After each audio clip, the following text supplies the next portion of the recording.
Hello, beautiful souls. Welcome back to my channel. This is Dr. Danny, physician astrologer. Today is the fourth video in a series of six where we are exploring the houses, axis by axis. So we started with the sixth and the 12th house, karma and enlightenment. Then we moved to the first and the seventh house, projection and reflection. And then we did the sacred compass, the third and the ninth house. Now we're going to move into the area of the fourth and the 10th house. And I call these the pillar of purpose. What we find when we work with our energies through the fourth and the 10th house, we find our strengths and weaknesses in the areas of rooting and recognition. These are concepts that we'll define during this presentation as we look at them through the lens of the fourth and 10th house. I'll show you some cool tricks to analyze that in your own chart, and we'll use my chart as an example. This is a profoundly vulnerable and mind-blowing experience for me creating these videos.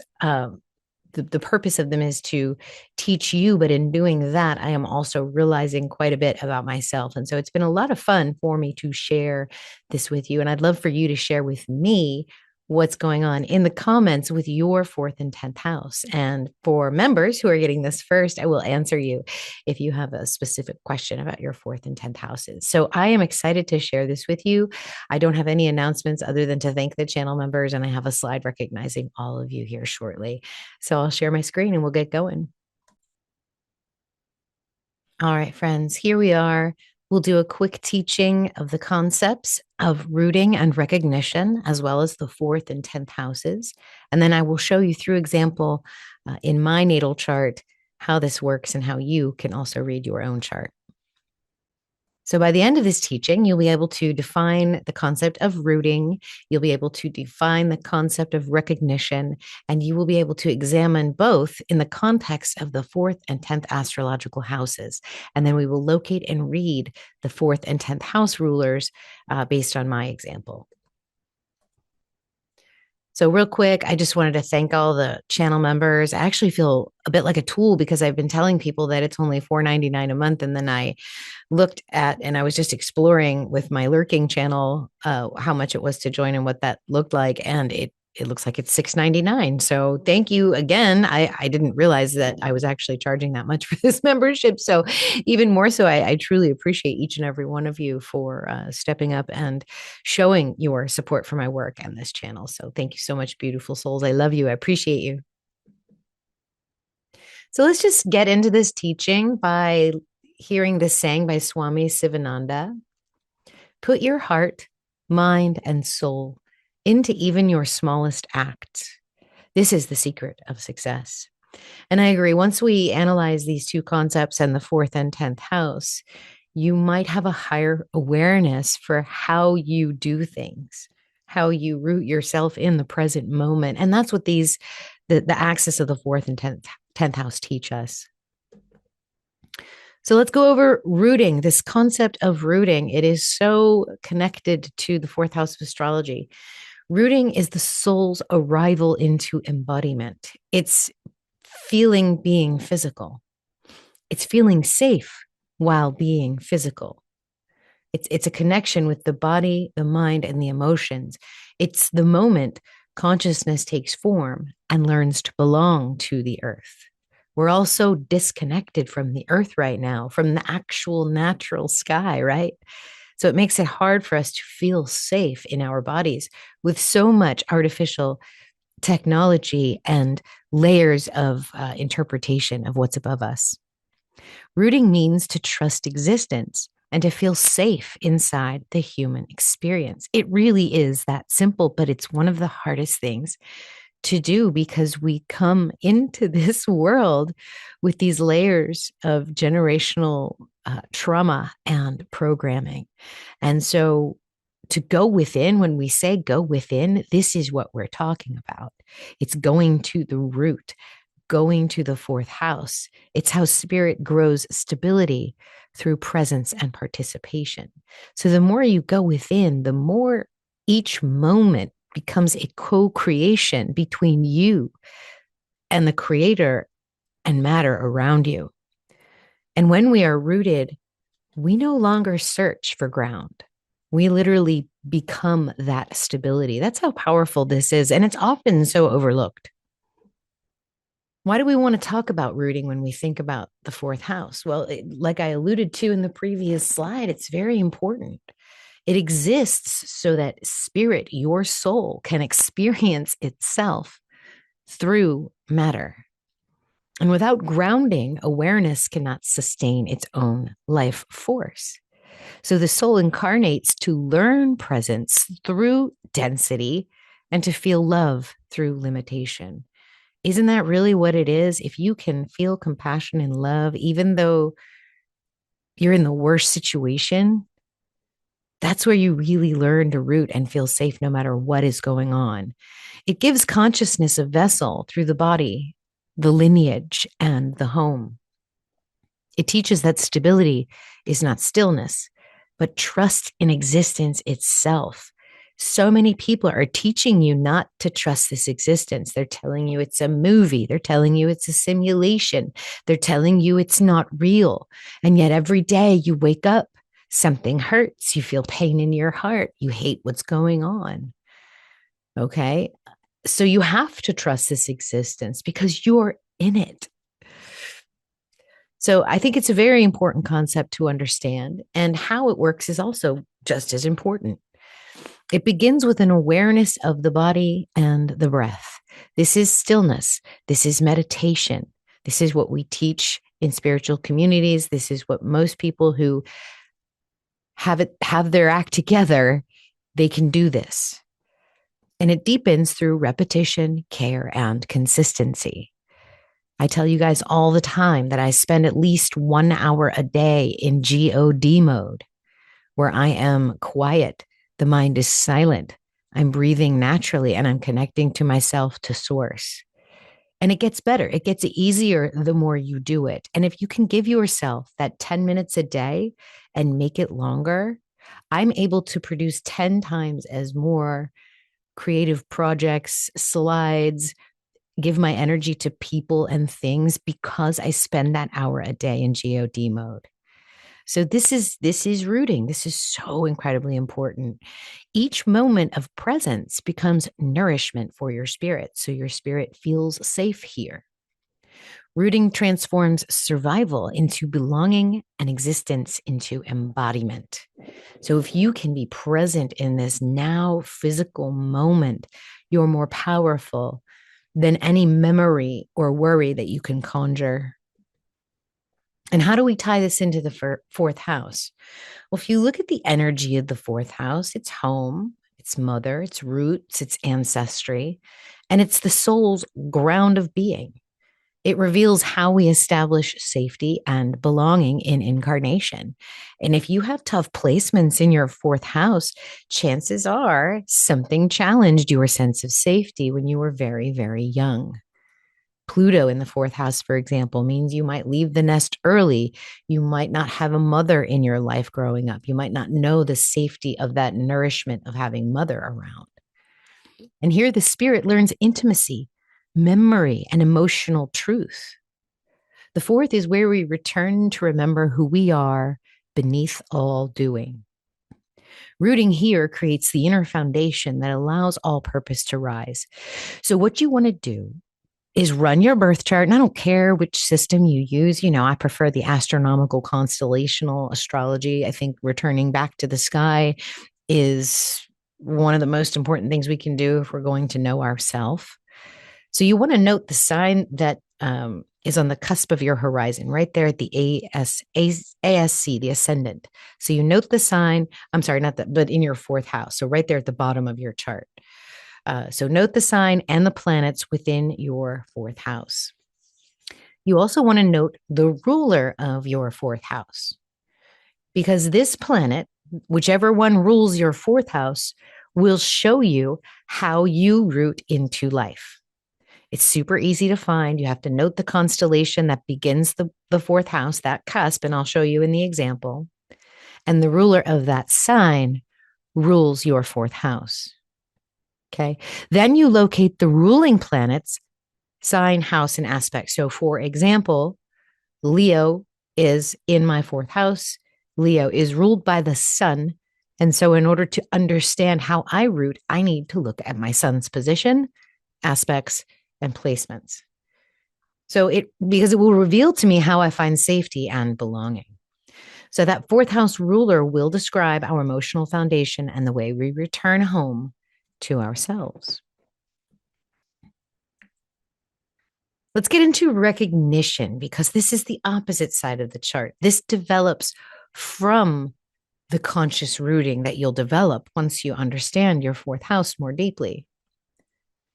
Recognition is the soul's revolution, a revelation through expression, meaning that it's finally stable enough to blossom, to become.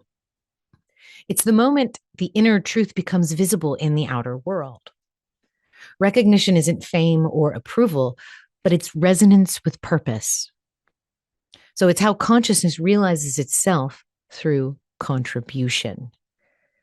You know, one of the most amazing and heartwarming and rewarding things about being a obstetrician gynecologist, especially before I started all this YouTube stuff. I'm a bit of a minor celebrity here in where we live because I've spent 12 years taking care of young women and their sisters and their mothers. And it wasn't to gain that recognition. I literally treated each one of them as if they were my own family member. And what that did over time is it developed a reputation where I'm an embodied caregiver. I'm not trying to seek that. The popularity just came because of how well my bedside manner was and how well I treated the patients and their family members. So me being a healer and a clinician and an empath, that's automatically seen because of how I treat people and how I do what I do. And now I'm trying on this new hat of being an astrologer out there in the world, trying to heal more than just one person one on one, but many through my voice, which I have found through this process is actually my love language. So speaking and teaching and creating with my voice is how I am going to be recognized, but I'm not seeking recognition in that way. I'm using my voice to heal and to teach and to love, just as an example. And it's through doing these presentations with you. So the purpose of recognition exists so the soul can witness its own becoming. Spirit seeks not to escape the world, but to be revealed through the world, to really root yourself, feel safe in this physical world that you're in, and be a creator. It completes the circle of incarnation. It's what you're here to do. You're here to learn how to become the magician, the master, the wizard.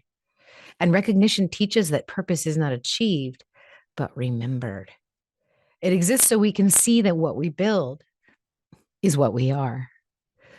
Recognition begins when inner integrity meets outer action. It grows through devotion to authenticity and alignment. So I literally love what I do. I don't work a moment in my day.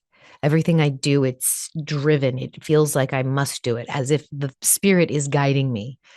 And you can't get to that place unless you're safe in who you are, what you are, and what you're here to do. And you won't know that until you root yourself. So the soul is going to fulfill itself through this service, this mastery, and this creation. And each offering becomes a mirror for the truth within. So recognition transforms visibility into a sacred witnessing.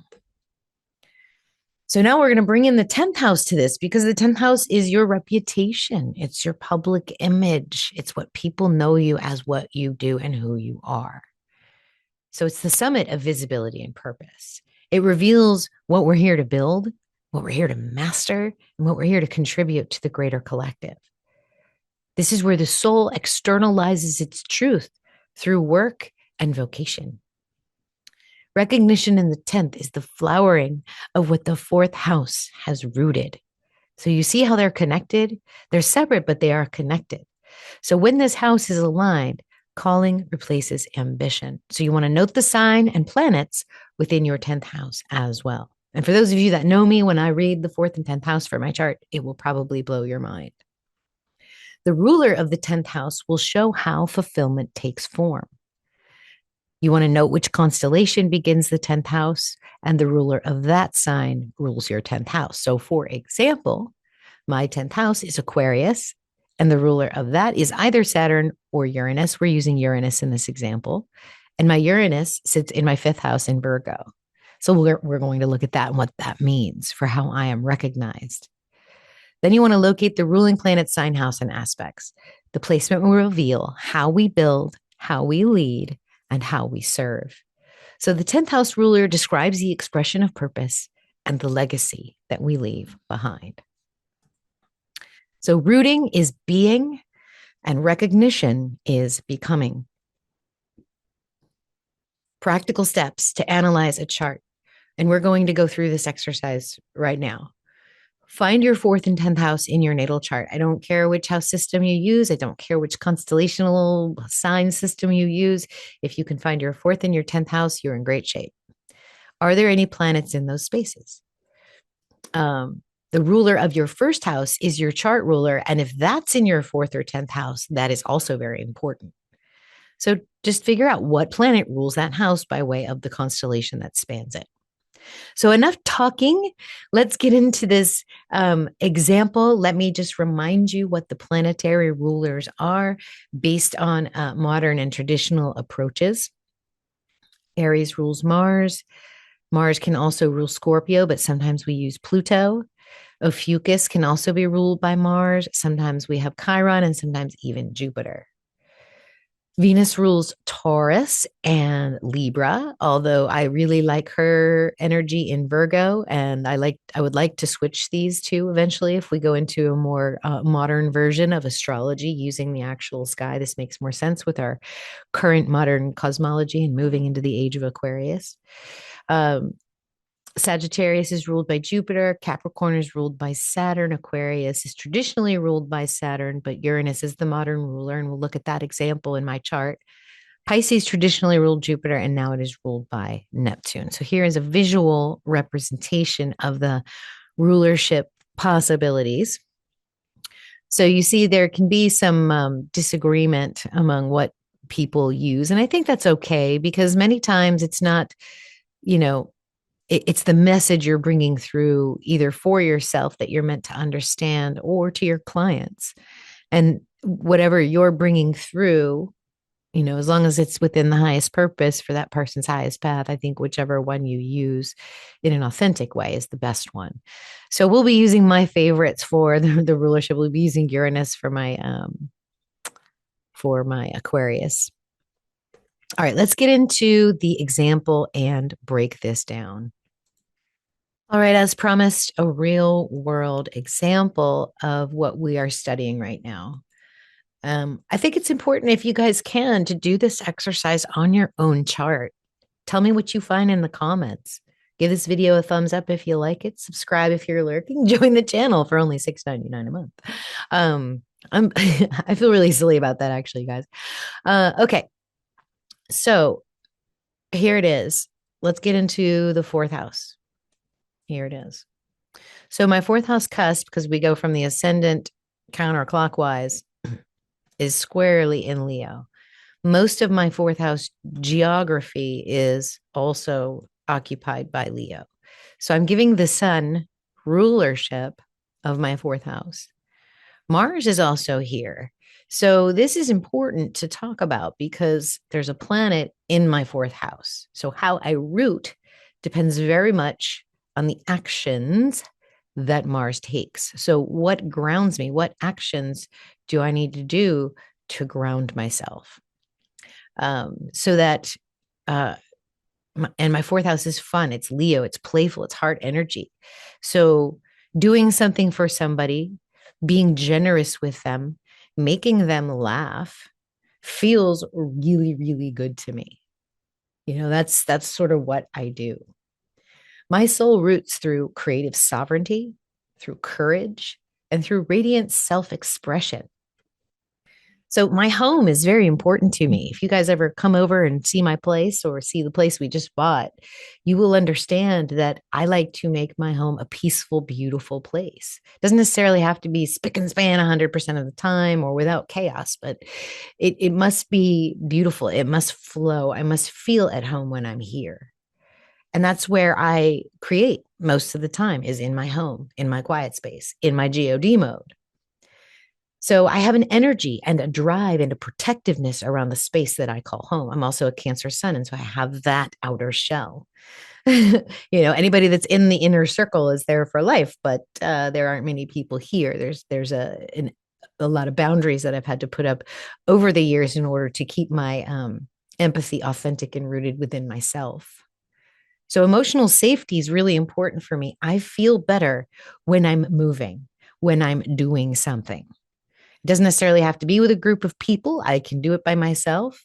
Uh, but I regenerate when something feels good to me. When I'm sitting at home and I'm studying and I'm creating something to teach, that's when I feel most at bliss. That's where my hyper focus kicks in. And so the balance, there can be a battlefield here. If you're I have 51 years of experience, but when I was younger, there was a power struggle in my home. I felt trapped in my home. In fact, I wanted to get out as soon as possible. I moved out at 18. I ended up having to go back, but I ended up moving away at 18 because I had to go. So, rooting that I do creates an inner courage rather than trying to control things outside. When I'm checking myself and trying to control too many things, I move inward. And like I said before, my productivity increases because I give myself that hour of rooting, of me time. Now, my Mars is squared to Neptune, and we've talked about this in the first and seventh house energy, that there's somewhat of a being example kind of energy in the brave actions that I do take. Potential homewrecker energy. Yeah, I've prior to being in my monogamous 30-year relationship, there were some scandalous moments in my life, and that's reflected through that Neptune Mars square. That becoming an example so that others would not do that. We've talked about that before, so that's very interesting. So it's very interesting because what this does, and the reason behind that, um, that sort of activity prior to more self awareness, is that Neptune can blur that boundary between self and other, between root and reflection. And so the more I would reach outward for safety, the more that I would feel lost. And so Neptune says, stop, you need to just surrender. And so surrendering is actually quite hard for me. It really transforms that reactive fire into a healing warmth. So again, physical activities, staying busy, doing something for others, protecting and caring for my home. These are very important to me. And I have to make sure that I don't try to take too much control over anything, over any relationships that I have, because that will blur the lines for me.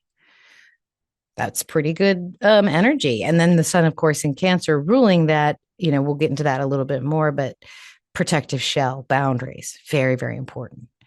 So let's look at the 10th house. In there, I've got Aquarius, which is ruled by Uranus, and here is the boundaries of my 10th house. It's kind of 50-50, Pisces, Aquarius, but Jupiter traditionally rules both of these. Or I'm sorry, Saturn rules Aquarius, and then Jupiter rules Pisces, or you could say Uranus and Neptune. I like Uranus. Jupiter's there. Jupiter's right in the middle of the 10th house. So I think that Aquarius energy is important. Plus, the cusp is in Aquarius. So let's talk about this Jupiter energy, what this means, right? So fulfillment for me, recognition for me comes through innovation, teaching, Jupiter's the guru, and a collective energy, Aquarius, of liberation. So I don't get recognized because I follow the same old path. I get recognized because I create new ways of doing it. Jupiter retrograde does change things. I'm not supposed to be a big popular personality because the fulfillment is inward. I get fulfillment through teaching. I get fulfillment by finding the meaning within, and then echoing my truth. That's what brings me joy. The work I do has to uplift humanity. I can't be someone that's trying to scare you with clickbait. And so I don't expect my audiences to explode because I'm not trying to scare you. I'm not trying to draw you in other than for things that I think are really cool, you know? So I'm here to uplift humanity. I'm also here to help humanity evolve, evolution. That is Aquarius's vibe. So ideas that will rewire consciousness, communities, and systems. It's my job to do that here. And you can see that it squares my nodes. And so it's in the bends. This is such a tough place to have any planet, especially recognition, the 10th house being square to it. It gives it an evolution. So my purpose may evolve through time. Whereas my original purpose was to be a healer of a community, bringing in the babies. Now my purpose is much more spiritually focused rather than physically. It's always been spiritual, the way that I communicate with people in a compassionate way and use my intuition to guide them through tough situations. But I'm here to translate the security of embodiment, my South Node in Taurus, and the alchemy of collective transformation, North Node in seventh. Okay, so the integration of these two houses is courage, authenticity, creative fire, emotional strength, and then visionary service, collective wisdom, and inner teacher. So this is challenging for being quote unquote popular, but those that do connect with me, will undergo an enormous amount of healing, realization, and transformation. So that's my purpose. So fascinating, isn't it? I mean, I feel this like when I think about, the work that I've done in the past and the work that I'm doing now, it makes sense to me. I can see that this plays out. Okay, so we can get a little bit more detailed in terms of, okay, so now we know what my rooting energy is. How do I do that? How do I go about that? And now we understand what my recognition is, how I will be recognized. What are those ruling planets doing? They're the ones who are going to act out these energies because they rule that fourth and that 10th house. So the sun would be the significator of my rooting energy, of my groundedness, of feeling safe in my body and safe in physical existence, trusting spirit, trusting Mother Earth that I'm not that nobody's trying to kill me or poison me or any of that. Just be safe. Just be like, yes, I'm physically embodied and I'm safe here. And then Uranus will be the significator of recognition. So what I'm supposed to be doing is obviously revolutionary and unique. And I get that. And I love that. And that's what brings me joy. Fifth house, right? That's what brings me joy. So let's go deeper and look into this. So my foundation is anchored in emotional intelligence, right? Cancer, emotion, third house, intelligence. There's an intuitive sensitivity and the ability to nurture creation into being. That's what I do. I deliver babies. I'm basically using my knowledge to bring in new life. So rooting for me means I feel everything. I'm not really meant to be stoic or detached. So when something makes me happy, I'm supposed to feel it so that other people can feel it. And when I'm angry about something, to also express that. And that's always been hard for me because anger and sadness and frustration are difficult emotions for me to express. But doing that with grace, doing that with an emotional intelligence is extremely, extremely powerful. So as long as I have something to care for, something to protect, then that's how I feel connected to the earth. And so I really do identify as a healer and taking care of these women and these babies and taking care of you guys. So rooting here consciously in that, being a caretaker, being compassionate, feeling other people's pain and misery, that's my compassion. It's foundation. And so when I don't lean into that compassion, then I become an overexposed raw nerve. And every time moon moves through that space, I feel that.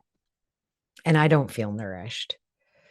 My sun is opposing Black Moon Lilith, right? So it's not asking for help. That's what that is, hiding the true power of myself, hiding my vulnerability so that I deny assistance. If I feel too much, I'll lose control, energy like that. It's like the divine mother and the exiled daughter. I feel like this really integrated when the relationship with my mother improved. As I've gotten older, we've gotten a lot closer and we are much more compassionate with each other. But growing up, it was very, very difficult. Like I don't think I ever listened to her or gave her any kind of respect. And now that's so different. It's so interesting. So that's a very powerful axis for me, especially finding that safety because my mother wasn't a very emotional woman at all. Like she was very logical, very thorough. My father was the emotional one. So there's, there's a little bit of like, how do I reconcile those two energies and how do I feel safe in being so different than anybody else? You know, now Sun's trying to Neptune. So that can be nice. This dissolves boundary of the self and connects me directly to people. So my emotional reality isn't just mine, it's everybody's. So I'm pretty sure that the things that I feel, other people also feel. And so when I find that safety to express myself, then I become the nurturer that people just flock to because I am just being. I'm not trying to, you know, get any popular. I'm just being who I am, and that magnetizes those that need that to me. So this is having Neptune there so close to the North Node, the space of the healer. I'm rooted in that care of other people. It's so important to me. Boundary of authority has always been a sticking point with me. I really hate it when people tell me what to do. Um, and the emotional depth that I feel through experiencing other people's pain through this compassion energy helps me to graduate from having to experience it to learn from it to feel it with them so that I learn from it. Now we want to go deeper with this 10th house energy as well, the ruler of the 10th house, Uranus. Uranus is never conventional. Uranus is the individuated spark, the divine light, the only way that divinity can express itself through your unique blueprint is through the lonely path of Uranus, being the trailblazer, the rule breaker. And you really can't fully express your Uranus until you become a master at something. Otherwise, you're just creating chaos. And I definitely feel that as I've grown and matured and my career has become more solid and I'm more confident in what I can do, I know what I can and can't do. I know what I can, quote unquote, get away with to make it better and to improve it. And that's Uranus in Virgo. And I enjoy doing that. It makes me happy. It makes me excited to make things different and better. And so that's I'm a revolutionary in improvement, and I love doing it. And it directly opposes my Chiron wound, which is being banished from the public sphere, being made fun of, being ridiculed for being a magician, for being a witch, for being a prophet or a seer or an oracle. There's been that wound being cut away because of that. And so the fear, the risk of stepping out into that space is always mirrored back to me by that wound. But it's also my greatness, right? Because I'm reconnecting with source. I'm becoming a channel for the collective, and I'm becoming a mirror for each of you and your individual spark. Come, I see you, no matter how weird you think you are, or whatever it is that your gifts are, or whatever wound you have. You're literally like, I see you, we see you, and you're okay. And that's what that Uranus Chiron axis does as we grow and mature. And then I got Mercury T squaring that energy. So it's how do I communicate compassionately? Are my words valuable enough? Is my voice powerful enough, compassionate enough to bring through that unique and individuated spark that is me?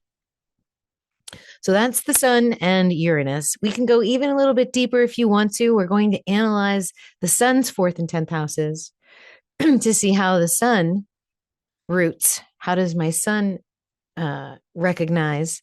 Because it is the master of how I root myself. So remember, it's creative boundaries, it's expressing compassion. And the sun roots through harmony and balance. So my routines, they must be Routines help me. Routines help me maintain harmony in my home. And then working with, it's interesting that the natal 12th is the 10th from the sun. How I'm recognized is by my actions, right? Ruled by Aries. So that's interesting because it brings me back to the fourth house, and that finding my space in my physical body, doing something that we talked about at the beginning of what Mars does in the fourth house. So that's very interesting. And you see, you really only have to go one layer deep and it starts repeating itself. The message becomes clear. So you can see from the significator of rooting's fourth and 10th house, how I root and what's important for rooting. And it just harmony and balance in the home and taking action out of devotion and love. And that's what we said Mars is doing here in Leo in the fourth. Okay. So I just think that's fascinating. And then we go to Uranus's fourth and 10th houses. So Uranus has Sagittarius in the eighth and Gemini in the second. So how do I get recognized? It's by discovering the deep mysteries. So when I'm studying and learning something deep and beautiful, that's where I feel like I'm on my path of purpose. Where once I have these secrets unlocked and obtained, then it is my goal to look where it is in my powerhouse of Venus, Saturn, asteroid Lilith, and star Sirius in my second house, where my Mercury also is. So you see how it loops back to, which is trying to the Jupiter energy. It's literally like once I discover those secrets, once my Uranus grounds in those secrets, becomes the expert in knowledge and in a certain way things are done, the higher wisdom, then it can branch out and teach new and interesting topics. So there it is. There I am in a nutshell. That's so interesting. So just to wrap this up, rooting reveals how we ground our being in presence and belonging. Recognition reveals how we embody that being through purpose and creation. The fourth house shows where we return for safety, memory, and emotional truth. And the 10th house shows how that truth takes form through mastery and contribution. So here's the key point, guys. Whatever you feel safe creating, that you become literally the freaking expert at, you're going to be able to change it, to express it, to do your own individual creative take on that. And that's where your life blossoms and flowers. So every foundation we tend to becomes the structure through which the soul fulfills its purpose. So I hope I've made that clear, that when you're using your energy in a creative way through that blissful focus of what you love, everything else falls into place. You will be recognized. You will be noted and known for what it is that you're supposed to be doing here. So good luck analyzing your charts. If you need help, I'm happy to sit with you and do a quick consult. We can just do that axis. Sometimes, though, when we're thinking we're lasering in on one particular axis in our chart, we find where the underlying patterns are and how we can affect change in our lives that affect everything. So I encourage you to dive into your fourth and 10th houses. They're not the sexiest. We're going to do the second and the eighth house last. So the next one will be the fifth and the 11th house axis. I don't have a name for it yet, but we're going to get there soon. So I appreciate you all listening to me. I appreciate your time and attention, and I hope you find this useful, and I'll see you in the next video. Namaste, guys.